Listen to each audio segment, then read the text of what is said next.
It was my dad's birthday. A big deal in my family. We're talking rented venue, chandeliers, tuxedos, the kind of place where they pass around shrimp on trays like it's a currency. Everyone who mattered was invited. Except me.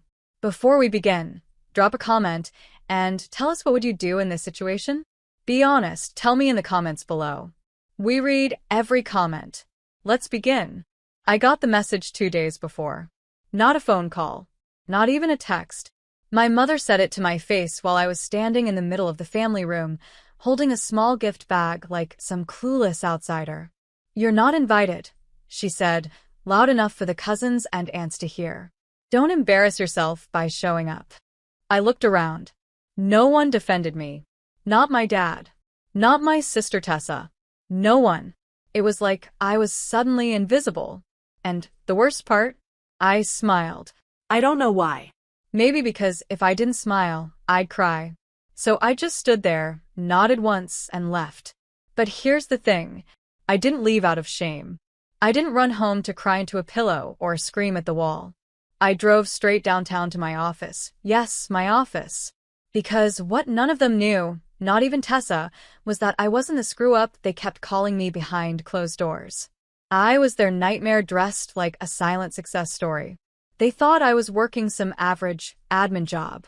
They didn't know I owned the entire damn company that Tessa's boyfriend just signed a contract with. I didn't flaunt it. I never needed to. I built Carter Strategic Group from scratch. From flipping coffee at 6 a.m. to closing deals with clients that paid more in a quarter than my family earned in a year. And I kept quiet because I didn't need their approval. I just wanted their peace. But that night, that changed everything. Because after I left the house, something wild happened. Tessa's boyfriend, Zach, this clean-cut, tailored suit, Wall Street energy guy, he showed up at the party all ready to propose. He had no idea what had gone down before he walked in. And when he asked, "Hey, where's Olivia?" and someone laughed and said, "Oh, she's not invited," he blinked once, then turned white. "That's my boss," he said. Just like that. In front of everyone. The room froze. I wasn't there, but Zach told me later it was like someone dropped a nuclear bomb in the middle of the party. My mom stopped mid-sip. My dad nearly dropped his fork. My sister. God, I wish I could have seen her face. Because when Zach realized I was the Olivia Carter, the CEO, the name on every one of his contracts, the reason he had a 6-figure bonus coming, he looked around that room and realized just how badly they'd screwed up. And they did. They screwed up so hard that when Zach called me an hour later, breathless and pacing outside the venue, all he said was, "They're panicking. They want to talk to you." And I told him, calmly, "They can send an email." That's when I knew the game had changed. I wasn't the black sheep anymore. I was the wolf they let go too soon. After Zach called me, I didn't say much. I didn't need to. Just that one line, "They can send an email," that was enough. Because for the first time in my life, I wasn't scrambling to prove myself to them. I wasn't desperate for a seat at their table. I owned the table now. And I was deciding who got to sit down. The next morning, I woke up to 12 missed calls. 1 from my dad. 2 from Tessa. And the rest? My mother. No voicemails. Just desperate red bubbles staring back at me like a guilty conscience I didn't have anymore. Then came the text. From my aunt. "We didn't know, sweetie. Your mother didn't mean it like that." From Tessa. Zach overreacted. "Let's just talk." From my mom. "You embarrassed us last night. This isn't how family behaves." That one actually made me laugh out loud. I embarrassed them? By leaving quietly while they humiliated me in front of relatives and friends? See, this is the thing about people like my mother. They don't actually feel guilt. They feel discomfort. And discomfort makes them dangerous when their image is on the line. So I ignored them. I went to work. I took meetings. I signed off on a non-profit tech fund that morning worth more than my parents' house. I even had lunch with Zach. He showed up looking nervous, like he thought I might bite. "I didn't know," he kept saying. I swear, if I'd known. I cut him off. "Zach, stop apologizing. You didn't hurt me." He looked down at his coffee. "Your family did." I nodded slowly. "And now they're scared." Not sorry. Scared. He looked up. Do you blame them? I don't waste time blaming people anymore, I said. I just don't invite them back in. Zach hesitated. Then he reached into his suit pocket and pulled out a velvet box. Small. Square. He set it on the table between us. I blinked. What's this? He didn't open it. He just said, it was supposed to be for Tessa. Last night. At the party. I stared at the box. You're giving it to me? No, he said, then exhaled. I'm returning it. Because last night, when I saw how they treated you, something shifted. I saw through it all. The show. The status. The fake smiles. And I thought, if this is what they do to someone like you, then what the hell am I even marrying into? I didn't say anything. He slid the box back into his pocket. Anyway, I'm done with Tessa. That surprised me. Not because I thought he should stay with her, but because I didn't think anyone ever stood up to my family like that. That night, I did something bold. I sent an invite to the entire Carter family. An invitation to my company's annual gala. Black tie. Champagne towers. Charity auctions. All under the name Carter Strategic Group. I booked the Pearl Ballroom, one of the most expensive venues in Dallas, and made sure my name was plastered on every wall, every banner, every press release. But the real move? I listed them, all of them, as guests, not VIPs, Not family. just attendees. Because sometimes the sweetest revenge isn't slamming the door. It's holding it open and letting them see what they walked away from. You should have seen their faces when the invitations arrived. My mom called within an hour of receiving hers. Not to apologize. Not to ask how I was doing. Just this clipped, tight voice saying, "We got your invitation." I sipped my coffee and replied, "You're welcome." She hesitated. Is this some kind of stunt? No, I said. It's a celebration. Of success. Of growth. Of surviving what tried to bury me. She didn't say anything for a second. Then came the sigh. The one I knew so well. The one she used every time I didn't fit her mold. Olivia, you know how this looks. I do, I said. And I'm okay with that. Then I hung up. The night of the gala came fast. I showed up in a floor-length black gown. Simple, sleek, powerful. No diamonds, no show. Just elegance and presence. The room was buzzing. Over 400 guests, including names from Forbes, local politicians, media reps, and more than one person who once told me I wasn't executive material. And then my family arrived. They walked in like they owned the place. Even after everything. Angela wore a navy blue dress that tried too hard. My dad looked stiff in his rented tux. And Tessa? She showed up alone. No Zach, no ring. I watched them from across the ballroom. They hesitated at the entrance, not sure where to go, not sure who to talk to. Because here, they weren't the top of the food chain anymore. They were just names on a guest list. I waited. I made them sweat. Then, near the end of the evening, I approached. Olivia, my father said first. You look stunning. I nodded politely. Thank you. Angela's voice cracked just slightly. This event, it's beautiful. I know. Then Tessa stepped forward. Why did you invite us? I looked her dead in the eye. Because I wanted you to see what you walked away from. Silence.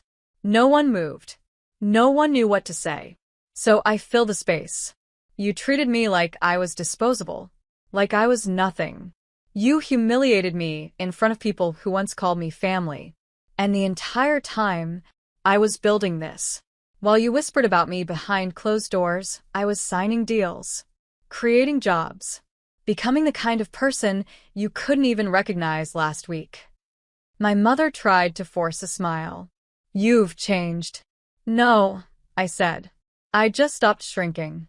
Then I excused myself to greet actual guests, people who saw me long before I had titles and status. And as I walked away, I caught a glimpse of them in the mirror behind a champagne bar. They weren't smiling anymore. They weren't superior. They were small. Because in a room full of power and purpose, they were the only ones who didn't belong. I didn't look back at them again that night. After I left them standing there, awkward, out of place, visibly shrinking inside their designer outfits. I walked straight to the small stage near the center of the ballroom, adjusted the microphone, and waited as the room slowly fell silent. A few people clinked glasses. A few whispered to their plus ones. But then someone noticed me. And then another. Until the air was thick with a hush I had never once received at any family dinner, any birthday, any graduation, where my achievements had always been either ignored or handed off as luck. But this was mine. I took a breath and smiled. Good evening, everyone. Thank you for being here tonight, for celebrating something that didn't come easy, didn't come fast, and definitely didn't come with applause. I paused, eyes scanning the room, lingering for just a second on Angela's stiff posture, Tessa's crossed arms, my father's downcast eyes. You see, no one claps for you when you're in the grind. No one notices when you're staying up late just to make rent, or when you're eating ramen 5 nights a week so you can afford a startup license. There's no applause when you're driving an Uber on weekends so your business can stay afloat. And there's certainly no applause when you're rebuilding your life after the people closest to you decide you're not worth a seat at the table anymore. Some guests murmured. A few nodded slowly. I went on. But I didn't build this company to get revenge. I didn't grind to throw a party just to make anyone uncomfortable. I built Carter Strategic because there are people in this world who are underestimated every single day, Who are told they don't belong. who are pushed to the margins of their own lives. My voice didn't shake. It didn't waver. It had grown too strong for that. And I built this. I gestured to the chandeliers, the flowers, the 100+ staff in crisp uniforms, the buzzing press cameras near the back, to remind those people, you don't have to beg for respect.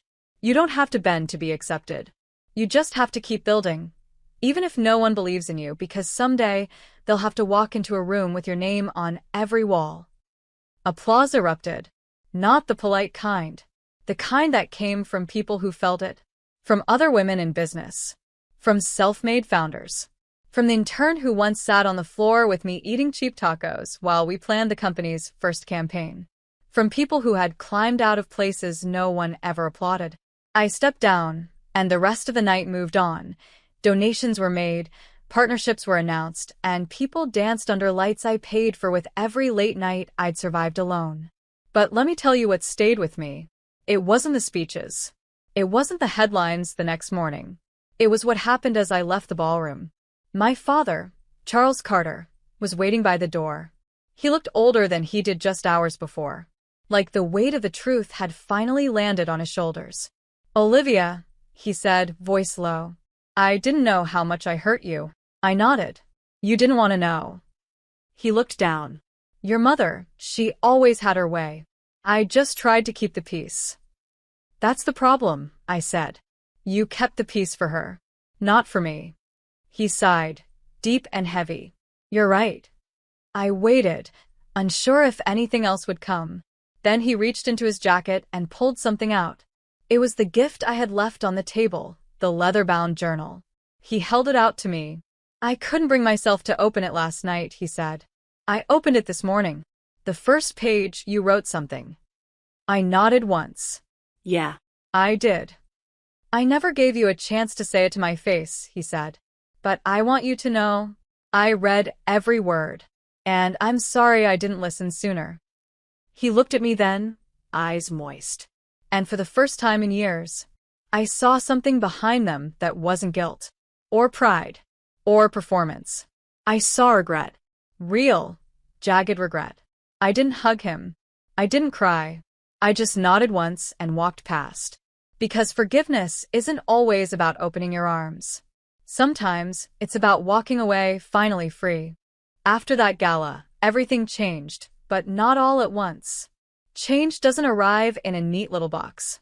It creeps in, one quiet step at a time, and suddenly the entire landscape looks different.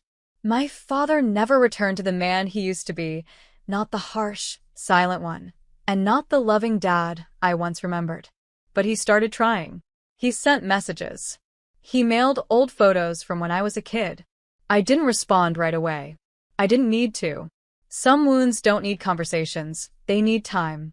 As for Tessa, she didn't say a word at the gala. Not one. She just stood there, arms folded, jaw clenched, surrounded by a world that didn't revolve around her anymore. She didn't walk out. She didn't storm off. She just stayed frozen. 3 days later, she emailed me. No apology. No warmth. Just, Zach left. hope you're happy. I didn't reply, because it was never about taking anything from her. It was about finally standing in what was mine. Zach and I? No, we didn't become some perfect love story. He needed to find himself outside of my sister's shadow, and I needed to stand tall without leaning on anyone. But we remained in touch, respectfully, Genuinely. and my mother, Angela Carter, didn't change. People like her don't. She kept pretending nothing happened, told her social circle I was off doing business things, tried to spin the whole event like it was part of her plan, told distant relatives she was proud of me, as if she hadn't kicked me out of the house just weeks before. But I heard something not long after. One of the aunts, her sister, actually called me. We don't talk much, but she said something that stuck. I was visiting your mom last weekend. She had a photo of you on the piano. The gala photo. I asked her about it, and she didn't say anything at first. But then she muttered, "She doesn't belong to us anymore." That sentence hit different. Not because it hurt, but because it was finally true. I didn't belong to them. I belonged to the girl who used to cry in the basement after being called a failure. I belonged to the woman who signed her first company check with shaking hands. I belonged to every version of myself who refused to give up, who stayed up late building dreams out of doubt and duct tape. And now? Now I belong to me. I don't look back much. I still see them sometimes, in articles, in social media posts, in old emails that surface like ghosts. But I don't feel hate. I don't feel grief. I just feel free. And if there's one thing I've learned from all of this, it's that family isn't who shares your blood. It's who claps when you rise and stands beside you when you fall. The rest? They'll watch from the sidelines, while you own the whole damn stadium. I didn't scream. I didn't even cry. Not when I gave birth alone. Not when the pain clawed through my body like fire. Not even when the nurse looked at me with quiet pity and asked, "Is anyone coming to pick you up?" Before we begin, drop a comment and tell us where are you from and from which city you're watching our videos. And after watching the whole video, don't forget to tell us what would you do in this situation? Be honest, tell me in the comments below. We read every comment. Let's begin. I was 20 years old, lying in a cold hospital bed, my son in my arms, and silence in my phone. The one person I had hoped would show up, my own mother, was the same person who slammed the door in my face. "You've humiliated us," she'd screamed at me weeks earlier when I came home pregnant. She didn't even let me get past the porch. "You've destroyed your father's name. You've disgraced this family." Then she turned her back and locked the door behind her like I was filth. I remember standing there in the rain, hands on my belly, numb from head to toe. That was the last time I looked back at that house. I gave birth with no one beside me. No mother's hand to hold. No soft voice telling me it would be okay. Just me and my son, and the quiet strength I didn't even know I had until that night. The moment they laid him on my chest, something inside me shifted. I wasn't broken. I wasn't ashamed. I was his mother. And from that second on, I promised myself that I would never let him feel what I felt. Never. So I gathered what little I had, bundled my newborn son in a blanket that smelled like industrial detergent, and stepped out of that hospital with no plan, no money, and no one waiting for me. But I walked out with purpose. Because sometimes, when everyone turns their back on you, that's when you start becoming something more. I stayed in a tiny room above a laundromat that first year. The air smelled like bleach, and the floor creaked with every step. I worked nights cleaning offices. I took online classes during the day, while Mason slept in a second-hand crib beside me. Some nights, when he cried and I was so tired I could barely lift my head, I used to whisper to him, "You're not a mistake. You're my miracle." And I meant it. I missed meals so he could eat. I wore the same shoes for 4 years straight. I studied hard, worked harder. Every door that slammed in my face fueled something inside me I didn't even have words for yet. I didn't date, didn't party. I was a ghost to the world. But I was building something real, slowly, painfully, but with fire.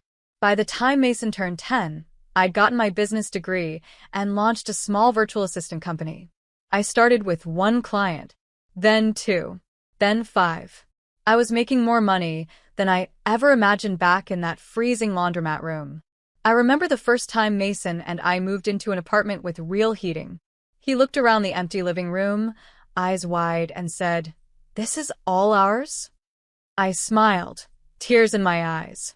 Every bit of it. We bought a couch, a table, curtains. It wasn't much, but it was home. I didn't meet Derek the way you'd expect someone like me to meet someone like him. It was messy, stupid, and ironically, at a gas station. I was late for a client meeting. Mason had thrown up on my shirt that morning, and I was wearing a black blazer over a hoodie. I was juggling a coffee, a laptop bag, and a grocery bag when someone stepped back without looking and bumped right into me, spilling everything. "Oh my God," I started, flustered. But the man turned, and before I could unload my usual New York sarcasm, he looked at me and smiled. "I'm so sorry. That one's on me." He helped me gather my things. Then he held the door open. Then he offered to buy me a new coffee. I almost said no. But I was tired, and something about his face, kind eyes, steady voice made me pause. "All right," I said. "Just coffee." One coffee turned into a conversation. That conversation turned into a lunch. Lunch turned into dinner 2 weeks later. And that dinner, that's when I learned who he really was. Not just Derek, but Derek Sullivan. The Derek Sullivan, the tech billionaire, CEO of Sullivan Innovations. The man behind half the startups in Manhattan. I didn't believe it at first. I thought I was being punked, but it was real. And the crazy part? He didn't care that I was a single mom. He didn't care that I didn't come from money or that I didn't have a last name that meant something. He just saw me. And for the first time since Mason was born, I let someone in. We married quietly. Mason was my best man. Derek didn't want cameras or magazine covers. He just wanted us. By year 3, I had my own company running independently, a consulting firm rising fast, and a seat on 2 boards that used to laugh when I pitched ideas as a broken turn. I never reached out to my mother. Not once. But when I saw her that day, 15 years after she turned her back on me, I didn't need revenge. I just needed peace. She showed up outside our penthouse building looking like a shadow of the woman I remembered. Her hair was thinner, her skin dull, but her eyes still carried that familiar blend of pride and judgment. Until they didn't. Until she saw Derek step out of the car, hand in mine. And then her mouth dropped. "That's him," she stammered. "That's Derek Sullivan." I nodded. Calmly. "My husband." Her knees buckled. She collapsed right there on the sidewalk. And I didn't move. Because I remembered standing outside that house at 29 months pregnant, hearing that door slam. She left me in the rain with nothing. I left her on the pavement with everything she'd lost. She came back 2 days later. I was on the balcony with Mason, watering the plants, when the doorman called. Said there was a woman downstairs asking for me. Said she looked shaken, desperate, and refused to leave. I knew who it was before he even finished. I told him to let her up. Mason looked at me curiously. "Who is it?" "No one important," I said. "But someone I need to face." When she walked in, she hesitated in the doorway. Her eyes scanned the apartment slowly. The marble floors, the tall windows, the art on the walls. Her gaze finally landed on me. She looked like she didn't recognize me. I didn't blame her. I wasn't the scared girl from that night anymore. "I'm sorry to show up like this," she said quietly. But I didn't know what else to do. I said nothing. She looked down, twisting the straps of her worn-out purse. "After your father passed, I lost everything. Medical bills, loans, the house. I have nothing left." Still, I stayed quiet. She looked up, eyes already glassy. "I've been sleeping on a friend's couch. I haven't eaten properly in days. And when I saw you the other day, I fainted because I realized I turned away the only person who would have stood by me." Don't make this sound noble, I said finally, voice calm. You didn't just turn me away. You made sure I had nowhere else to go. Tears rolled down her cheeks. I was scared. I didn't know how to deal with it. I didn't know how to handle you being pregnant. You didn't even try, I replied. I begged. I cried. You slammed the door anyway. She nodded, wiping her face with shaking hands. You're right. I can't undo what I did. But I'm still your mother. That word felt heavy. She took a step forward. Please. Just a little help. I'll disappear after that. I swear. I went to my desk, pulled out an envelope, and handed it to her. She opened it, hands trembling. It was a check. Enough to settle debts, get an apartment, eat for months. Her eyes widened. This is too much. It's not, I said. It's what I owe myself, not you. She tried to hug me. I stepped back. This doesn't mean we're okay, I told her. It doesn't mean I forgive you. It just means I'm no longer the girl you left behind.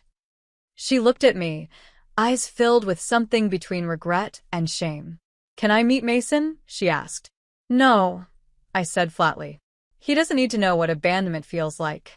She bit her lip, nodded slowly, and left without another word. I stood at the door long after it closed. Not because I was sad, but because I felt free.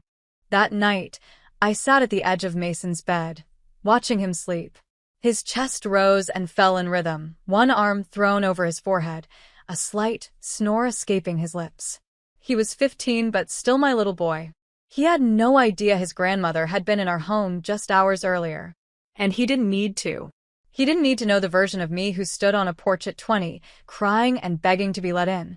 He only knew this version, strong, calm, steady. The woman who never let him see her break. I brushed his hair back and whispered, You saved me, kid. Because he had. A week passed. I thought maybe that was the end of it. But then she showed up again.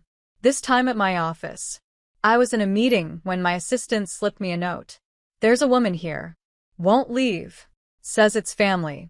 I stepped out and saw her in the waiting area, wearing the same cardigan, eyes wide and anxious. I told you not to come here, I said, voice low and firm. I know. I'm sorry. She stood quickly, fumbling with something in her bag. I wanted to give you this. She pulled out an old photograph. Me, at 8 years old, sitting on my dad's lap. My mother behind us, smiling stiffly. I kept it, she said. All these years. I didn't take it.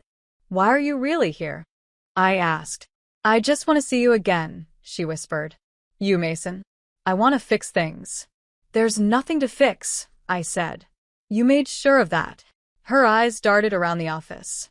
You have everything now. You don't need to be angry anymore. And that's when I understood. She didn't come because she regretted what she'd done. She came because I'd made it without her. Because I had what she didn't. And it stung. I'm not angry, I said. I'm indifferent. That's worse. You're nothing to me now. I turned to walk away. Please, she called out. I'm your mother. I stopped. Not because of her voice, but because for a split second, I felt that old ache creep back in. The one that used to beg for love. But it didn't last long. I looked back at her and said, No, you were. Then I walked away. Derek noticed the change in me that evening. We were in the kitchen, prepping dinner, when he asked, She came back again, didn't she? I nodded. He set the knife down gently. You okay? I didn't yell, I said. I didn't cry. I just told her the truth. He reached over and touched my hand. You don't need to explain. You don't owe her anything. I swallowed hard. It's weird. I thought I'd feel something, satisfaction, closure. But I just don't care anymore. That's growth, he said. That's you becoming someone she can't reach. I looked at him. This man who had never once made me feel less than, who loved Mason like his own, who never saw my past as baggage. I knew in that moment I had everything I ever needed. Not because of money, not because of the title on my office door, but because I had a home, a real one. I never told Mason the full story. I just told him that some people in life are meant to be lessons, not family. And he understood more than I expected.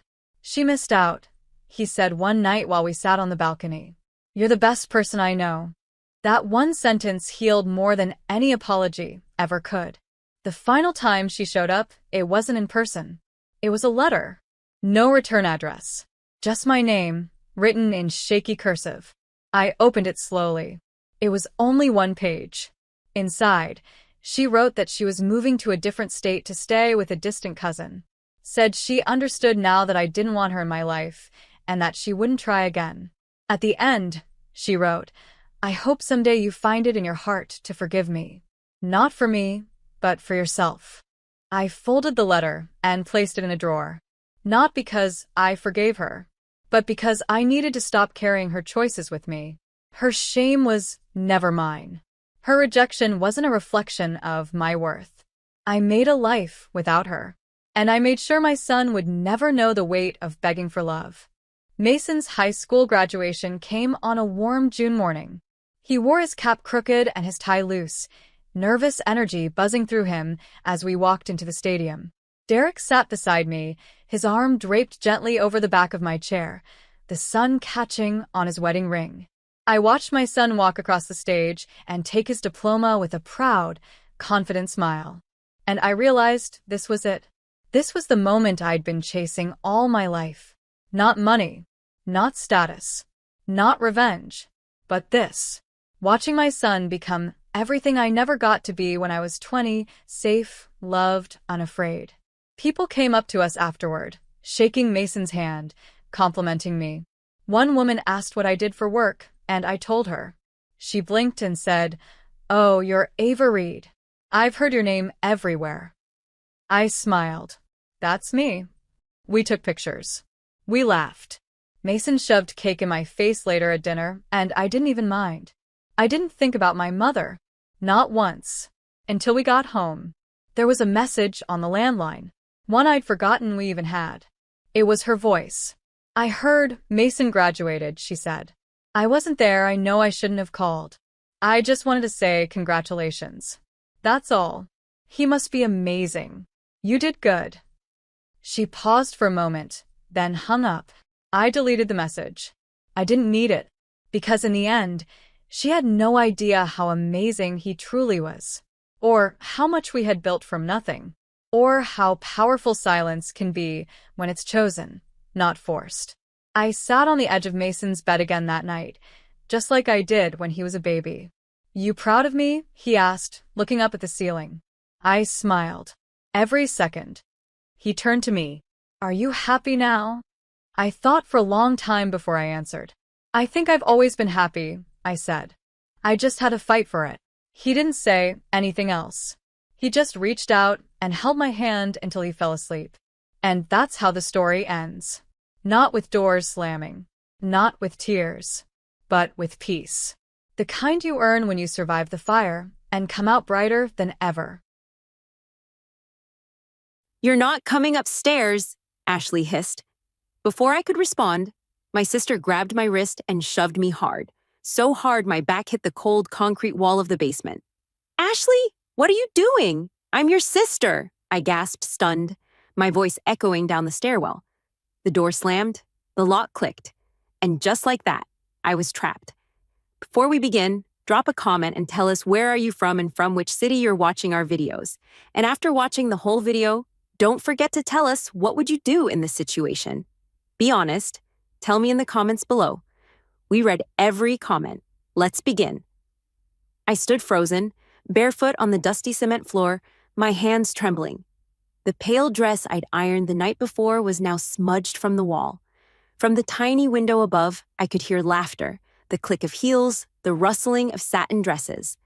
Ashley's wedding was happening just 20 feet above me. I was never meant to be part of it. You're not pretty enough to be seen today, she'd said earlier while curling her hair in the bridal suite.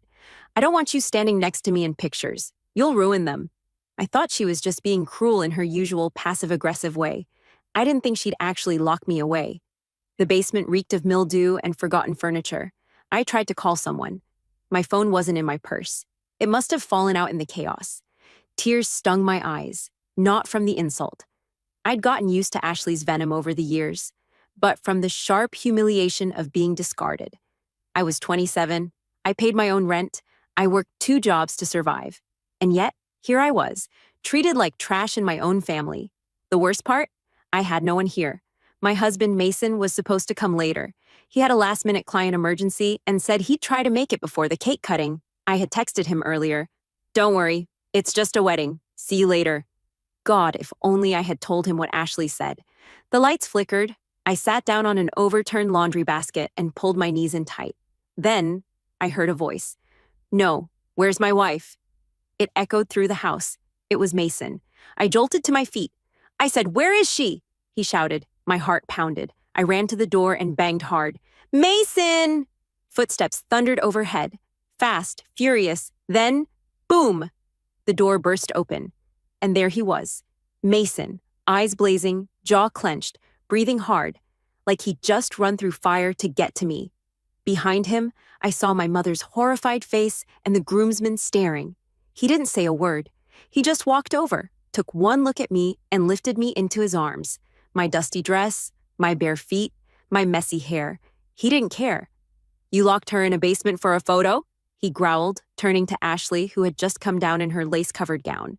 Ashley opened her mouth to speak, but the photographer, silent until now, raised his camera. Click! The flash lit up the moment Mason carried me up the stairs. The entire room froze, except the lens, which turned away from the bride and toward me. I sat in the passenger seat of Mason's car, still barefoot, still shaking. We had driven in silence for 10 minutes before he finally spoke. "Why didn't you tell me?" he asked quietly, eyes fixed on the road. I didn't know how to answer. Because it felt normal? Because Ashley had always done things like this, and somehow I'd convinced myself I deserved it? "She told me I'd ruin the wedding photos," I said, voice barely above a whisper. Mason's grip on the steering wheel tightened. "And your mother let her do that?" I looked out the window. My mom just said, "Try not to make this about you." That was her go-to phrase. She used it when I cried as a kid, when Ashley shoved me in high school, when I worked 2 jobs to pay for college and couldn't afford to fly home for holidays. Mason pulled into a gas station and parked. "I need to know," he said, turning toward me. "Is this how they always treat you?" I felt exposed, raw, like I'd been caught hiding bruises I didn't even realize I had. I nodded. Mason sat back in his seat and exhaled slowly. "Not anymore. Not anymore." We drove home to our small townhouse in Silverwood. Mason ran me a bath, ordered dinner, and didn't ask any more questions that night. He just sat beside me and held my hand like he was afraid I'd slip away. But something had changed, not just in Mason, in me. The next morning, I woke up to my phone vibrating. It was buzzing with notifications, messages, missed calls. I frowned. My cousin Leah. "Girl, you're trending on TikTok." My heart dropped. I clicked the link she sent. There it was, the clip. Me in Mason's arms. Ashley's face frozen in shock. The moment the photographer's camera turned, someone had recorded it from their phone. It had a caption, "When the bride locks her sister in a basement and her husband shows up like a movie hero." Over 4 million views. I blinked in disbelief. A second clip showed Ashley screeching at the photographer, "Delete that picture," and him replying calmly, "No." That was the only real moment of the day. Thousands of comments, strangers defending me, calling out Ashley, praising Mason. Then, another message came in, from someone I never expected, my biological father, the one who left when I was 8, the one no one ever talked about. He wrote, "Saw the video. I have something you need to know. Can we talk?" I stared at the screen, something twisted in my stomach, because deep down, I already knew. Everything in my life, every cruel word, every cold shoulder, every locked door was about more than just jealousy. It was about who I was, and they had spent my whole life making sure I never found out. Mason was still asleep when I stepped onto the porch with a blanket wrapped around me and my phone clutched in my hand. I stared at the message from my biological father, David Kessler. That name hadn't been spoken in our household in nearly 2 decades. My mother used to refer to him only as the mistake I erased. I tapped out a shaky reply. "What do you want to tell me?" The response came instantly. Meet me, 4 p.m., Cafe Linden, alone. I didn't tell Mason, not yet. Some answers. You just have to face alone. Cafe Linden was quiet when I arrived. I recognized him immediately, even through the years. His face was aged, lined with regret. He stood as I approached, his eyes searching mine. Alina, he said, you look just like her. Who? I asked, heart racing. He motioned to the chair. I sat, arms crossed, every cell in my body defensive. Your real mother, he said quietly, not the woman who raised you. My heart stopped. What are you talking about? I asked, stunned. My mom is your aunt, he interrupted gently. Your mother, my wife, died giving birth to you. Her sister, Ashley's mom, took you in when I broke down. I wasn't in my right mind. And she made me believe it was best, that you'd grow up safe. But they didn't keep you safe, Alina. My blood ran cold. He pulled something from his coat pocket and slid it across the table, a photograph of a younger woman, soft eyes, auburn curls, holding a baby, me. I never wanted to disappear, he said, voice cracking, but they made sure I stayed away. Everything started clicking. Why I was always treated like an outsider, why my mother was cold and my sister cruel, because I was never meant to be in that house. I wasn't their daughter. I was their secret. I returned home in a daze. Mason was waiting, pacing in the hallway. Where were you? He asked. You disappeared on me. I walked right up to him, dropped the photo into his hand, and said, that woman. That's my mother. He stared at it, then looked at me. What do you mean? So I told him everything, every word, every breath, every lie. And when I finished, he whispered, they locked you in that basement because you're a threat to their picture-perfect lie. I nodded, tears in my eyes. But not anymore. That night, Mason uploaded a high-res version of the photo the wedding photographer had sent us privately, the one of him carrying me while everyone else stood frozen. He captioned it, not every fairy tale starts in a ballroom. Sometimes it begins in a basement. It went viral within hours. But what came next wasn't a fairy tale. Ashley's husband's family saw the video and began asking questions. The wedding photographer gave an interview. My mother called me nonstop, leaving voicemails that grew more and more desperate. Until finally, my lawyer called. You need to come in. There's something about your inheritance, your biological mother's estate. It's been contested for years. I blinked. My mother had an estate, not just an estate. He replied, she had a legacy, and now it's yours. The final photo wasn't the one Ashley posed for in her white gown. It was me, standing in front of a courthouse, holding the keys to a house I never knew I owned, with my husband by my side. And this time, the camera was exactly where it should have been. The drive to the estate felt like entering another world. Tucked behind a gated driveway in the hills of Vermont, the house loomed like something from an old movie. Elegant, timeless, weathered by secrets. The lawyer handed me the keys and said, she left everything in your name. The land, the house, and the letters. Letters? I asked. He nodded. They're in the study. She wrote one every year until she died. They were never mailed. Mason and I stepped through the front doors, and for a moment I couldn't breathe. Everything smelled of old wood and lavender. There were portraits of her, my real mother, on the walls, framed in gold. A piano sat untouched in the corner. In the study, tucked inside a cedar box, I found the first letter. My sweet Alina. If you're reading this, it means you found your way back to me. I prayed you would. I know you'll have questions. I know life wasn't easy for you. I'm sorry I couldn't protect you from what they became. I sank to the floor as Mason kneeled beside me, his arms around my shoulders. Each letter peeled back more truth. My mother had built this home with love. She was an artist, a philanthropist, and quietly one of the largest donors to women's shelters across New England. She had built this life for me, and it had been stolen. Stolen by people who locked me in basements, who told me I wasn't pretty enough, who looked at me and only saw the shame of their choices. I stayed in the house for 3 days. By the 4th, news had broken. A journalist picked up the viral wedding story and followed the trail to the estate. A full exposé was written. How a woman grew up in a family that never told her the truth. The public turned. Ashley was bombarded online. Her new in-laws, embarrassed by the scandal, announced an annulment. As for my mother, my aunt, she finally called again. I let it ring. Then I answered. Alina, she breathed, you have to make this stop. You're destroying everything. No, I said calmly. I'm just finally showing the world what you tried to bury. You're making us look like monsters. I laughed, quiet, bitter. You locked your niece in a basement because she might ruin a picture. You did that without flinching.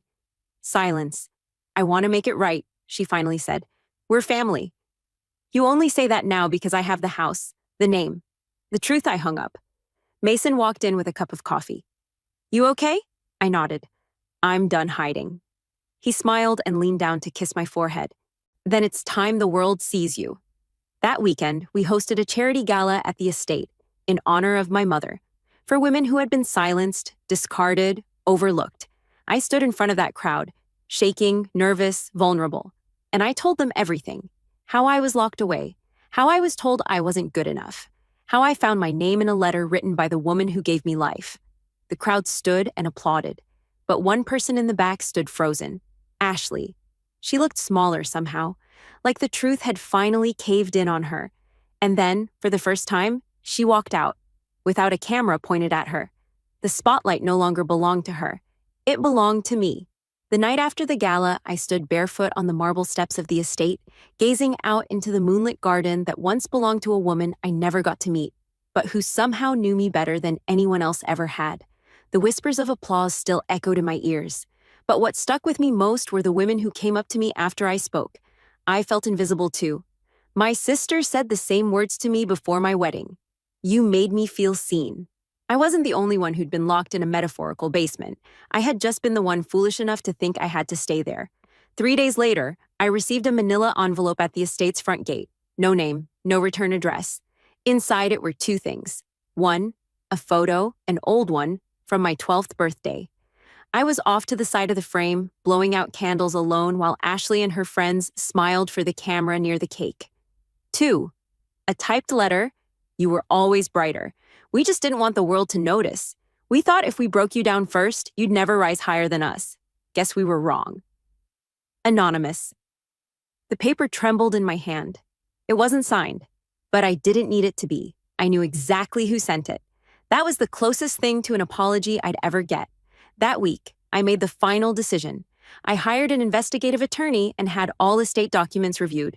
Turns out there had been a quiet attempt years ago by Ashley and my mother to contest the will of my real mom. They'd tried to sell off the property illegally, but were blocked.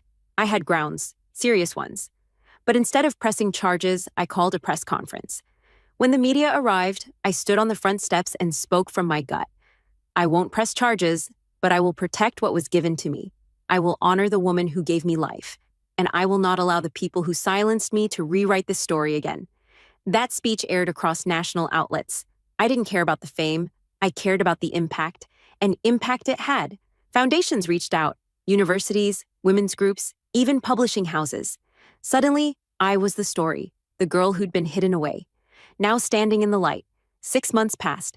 The estate had been restored to its original beauty. I kept my mother's study untouched, except for one new addition. A framed photo on the wall. Mason carrying me out of that basement. Below it, a small gold plaque. Never again unseen. That fall, I walked into a bookstore in downtown Boston. My memoir had just been released. Title, Locked In, Let Out. It sat front and center on a wooden display. As I stared at the cover, a familiar voice whispered from behind me. I finished it in one sitting. I turned. Ashley stood there in a beige coat, dark circles under her eyes, no cameras, no filters. For the first time in years, she looked real. You ruined us, she said softly. I met her eyes, calm, steady, no anger left. No, I replied. You ruined yourselves. I just stopped letting you do it to me. She didn't respond. She turned, walked out the door, and melted into the crowd. And I never saw her again. That night, I returned home. My home. Mason was in the kitchen, laughing at something on his phone. What's so funny? I asked, kicking off my heels. He held up the screen. A wedding photographer had posted a throwback on his page. The caption read, "Still the most powerful moment I've ever captured. A man kicking down a door for the woman they tried to bury." The photo was framed in black and white, my hair a mess, my eyes swollen. But I had never looked more alive. Mason looked at me and smiled. You know, you never needed the camera turned toward you. I tilted my head. Why's that? Because when people finally saw you, they couldn't look away. I walked over and wrapped my arms around him, and this time, no one would ever lock me away again. The applause was deafening. Bright lights washed over me, and the heavy, cold weight of the award in my hands should have been the proudest moment of my life. My heart raced, my palms sweaty from gripping the microphone. Thank you, I managed to say into the mic, my voice trembling but steady enough to carry over the room. This means more than I can put into words. Before we begin, drop a comment and tell us where are you from and from which city you're watching our videos. And after watching the whole video, don't forget to tell us what would you do in this situation. Be honest. Tell me in the comments below. We read every comment. Let's begin. I scanned the crowd instinctively, searching for the familiar faces I dreamed of seeing tonight. Mom's proud smile, Dad's approving nod, maybe even my brother's teasing smirk. But there was nothing. Not a single person from my family. Just rows of strangers and polite claps from people who barely knew me. My chest tightened. I told myself they'd come late, that maybe traffic had delayed them. But I knew better. An hour ago, a mutual friend had sent me a photo that burned into my mind like acid. My entire family laughing on a sunny beach somewhere out of state, drinks in hand. My brother holding up a peace sign, Mom in her favorite sun hat, Dad holding a cocktail like they didn't have a care in the world. They didn't forget. They just chose not to be here. When the ceremony ended, I stepped off stage into the shadows at the side of the hall, my heels clicking against the polished floor. My throat felt tight, my stomach twisting. All I wanted was to get outside and breathe. That's when I felt it, a warm hand brushing against mine. I turned sharply, startled, but all I caught was the back of a tall figure in a charcoal suit disappearing into the crowd. In my palm, something small and cold rested against my skin. A key, a simple brass key with a small tag that read, in neat handwriting, "Welcome home." I froze, my pulse hammered in my ears. Before I could process what just happened, my phone buzzed violently in my clutch. I pulled it out and my breath caught. 78 missed calls. Every single one from Mom, Dad, and my brother. My hands shook. What could have possibly happened between that beach photo and now? I stepped into the chilly night air, my mind spinning, my heels crunching against the sidewalk. Across the street, a black SUV idled, tinted windows hiding whoever was inside. For a brief moment, the passenger window rolled halfway down, and a pair of sharp, watchful eyes met mine. The car didn't move. Neither did I. My phone buzzed again. A new text from Mom. "Come home, now." But in my other hand, that brass key felt heavier than my award. And I had a feeling, deep in my gut, that whatever door it unlocked was going to change everything. The street lamps cast long, fractured shadows across the pavement as I stood frozen, the brass key biting into my palm. The award in my other hand suddenly felt like a meaningless trinket, something I'd once thought mattered, but now was just weight I wanted to throw away. That black SUV still hadn't moved. I could feel its engine rumble faintly through the cool night air. Every instinct told me to walk, no, run, in the opposite direction, but my phone buzzed again, pulling me back into the moment. "Dad, answer your phone." "Mom, it's serious." "Ethan, my brother. Pick up. Now." My thumb hovered over the call button. My family hadn't spoken to me in weeks except for the occasional obligatory text.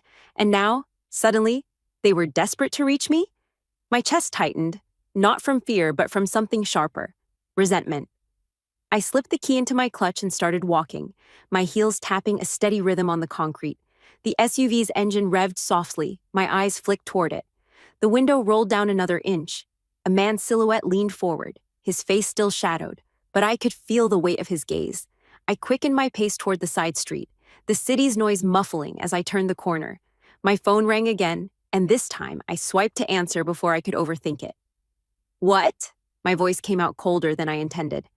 "Madison," Mom's voice cracked, a sound I'd never heard from her before. "You need to come home right now." "Why? So you can leave again?" I shot back.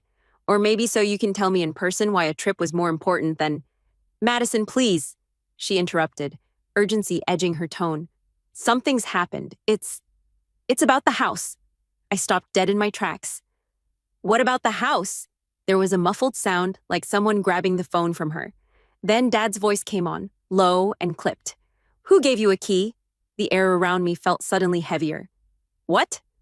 The key, he repeated, his words sharp. You didn't get that from us. Who gave it to you? My mouth went dry. Why does it matter? You don't understand, he said, his voice strained, almost angry. That key, it doesn't belong to you, it's... The line went dead. I stared at my phone screen, my reflection warped in the glass. My pulse was a steady roar in my ears. Whoever had slipped me that key wasn't just playing a game. They knew something my family didn't want me to know. And right now, I wanted answers more than I wanted to breathe. I turned back toward the main street, but the SUV was gone. Instead, on the sidewalk in front of me, a single envelope lay face down, the paper rippling slightly in the breeze. I bent down slowly and picked it up. My name was scrawled across the front in black ink. No return address, no markings. Just my name. The envelope was sealed, but faintly I could feel the hard, flat edge of what was inside. Not paper, not money, something else entirely. I glanced up and down the street. Not a soul in sight. The temptation to rip it open right there gnawed at me. But so did the thought that I was already in way over my head. Still, my fingers were already tearing at the edge. The flap tore open with a soft rip, the sound loud in the stillness of the street. I slid the contents into my hand, a small laminated photograph and a folded piece of stiff paper. The photo stopped me cold. It was my family, not the laughing, sunlit version I'd seen from their trip earlier. This was different. They were seated around our dining table, except it wasn't our dining table anymore. The chairs, the tablecloth, even the lighting were different, like it was staged somewhere else entirely. Their faces were pale, tense, eyes darting at something outside the frame. My father's hand rested flat on the table, his knuckles white. Mom's gaze was cast downward, her lips pressed into a hard line. My brother sat rigid, his jaw tight, shoulders squared as if bracing for something. In the lower right corner of the photo, a faint reflection in a glass cabinet caught my attention. A figure, tall, wearing that same charcoal suit I'd seen earlier tonight. My breath hitched.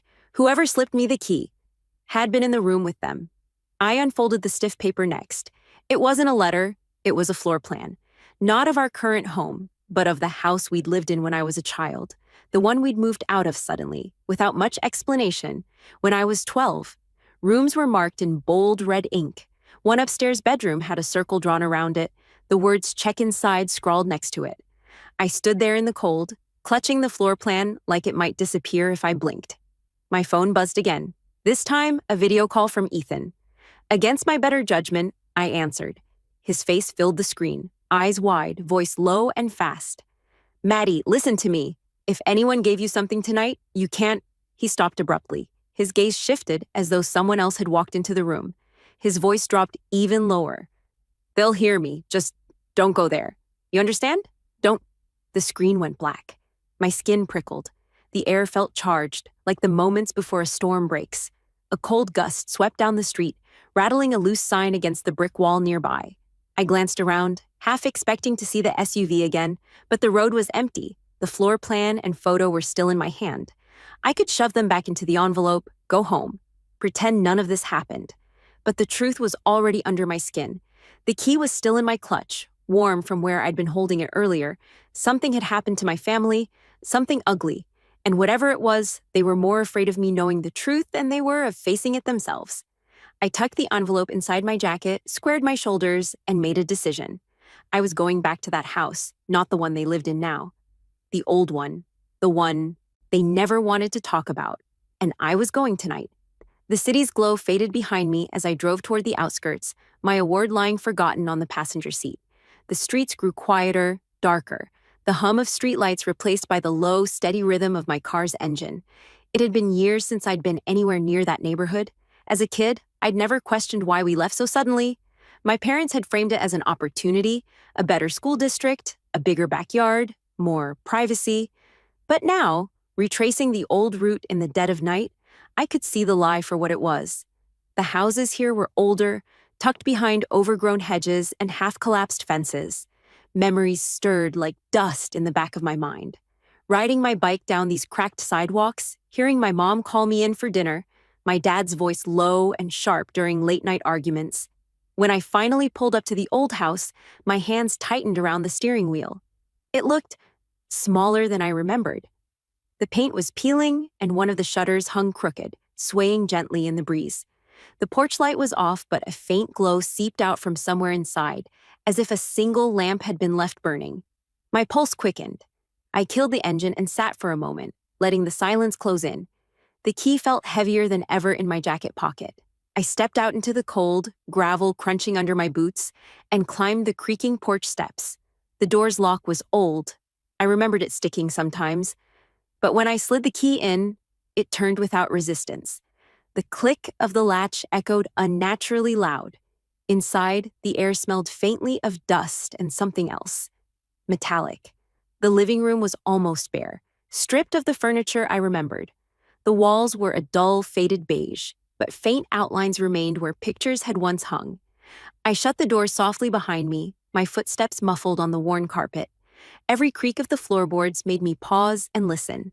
The glow I'd seen from outside came from the kitchen, an old desk lamp perched on the counter, its warm pool of light falling across a stack of papers. I moved closer, my fingers brushing the edges of the documents. Property deeds, bank statements, all with my father's signature. And then, tucked beneath them, a photograph that made my throat tighten. It was me, sitting in that same upstairs bedroom circled on the floor plan. I was maybe 8 years old, wearing a blue hoodie, staring straight at the camera with an expression I couldn't read now. Behind me, in the shadowed corner of the room, a figure stood, blurry but tall, watching. I froze, my skin prickling. I didn't remember this photo being taken. From somewhere above me, a faint thump broke the silence. My head snapped up toward the staircase. I shouldn't go up there. Every instinct screamed at me to leave, but my feet moved anyway, slow and deliberate, the old stairs groaning, under my weight. Halfway up, I glanced toward the wall where the old family photos used to hang, now replaced by faint rectangular patches, the nail holes still visible. At the top of the stairs, the hallway stretched out, dim and narrow. That circled bedroom was at the far end, the door slightly ajar. I reached for the knob. The smell hit me first, not just dust, but something faintly damp and sharp, like old metal and mildew. The room was almost empty, except for a single chair in the center and an old trunk pushed against the far wall. I stepped inside, my shadow spilling across the floor. My fingers hovered over the trunk's latch, heart pounding so loud I could hear it in my ears. Before I could open it, a voice from the hallway made me freeze. "You weren't supposed to find this." My blood turned cold. The voice was male, low, controlled, but laced with something I couldn't place. Guilt? Anger? Both? I turned slowly. A man stood in the hallway, just outside the pool of light spilling from the room.